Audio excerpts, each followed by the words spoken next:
如果擺一個識得講嘢嘅機械人喺你屋企，會點樣影響你同屋企人之間嘅關係呢？MIT 嘅研究團隊咧揾咗70幾個家庭，想測試一下社交機械人會點樣影響父母同埋小朋友之間嘅交流嘅。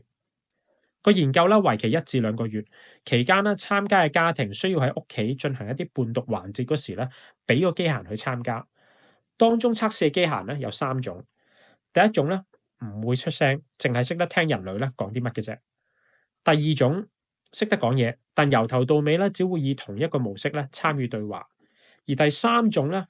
會彈性啲，識得根據父母同埋小朋友嘅反應咧去調整個對話策略。例如有時咧會扮下老師問個小朋友問題，有時咧就會扮一個主持人咧去鼓勵個家長咧講多啲嘢嘅。團隊咧透過問卷訪談，加上機械人喺伴讀環節嗰時收集嘅數據咧，發現當機械人積極參與伴讀環節嗰時咧，父母同埋小朋友嘅對話時間咧係會提升咗嘅。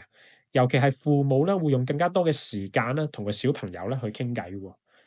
好多社交或者聊天機械人嘅設計啦，都係針對人類同埋 AI 嘅1對1交流，所以好多人咧會覺得 AI 長遠咧係會減少咗人同埋人之間嘅溝通嘅。但呢個研究示範咗啦，機械人其實都有潛力咧去做一個社交催化劑嘅角色，鼓勵親子溝通嘅。你會唔會想擺一個識得講嘢嘅機械人喺你屋企呢？歡迎留言話俾我知。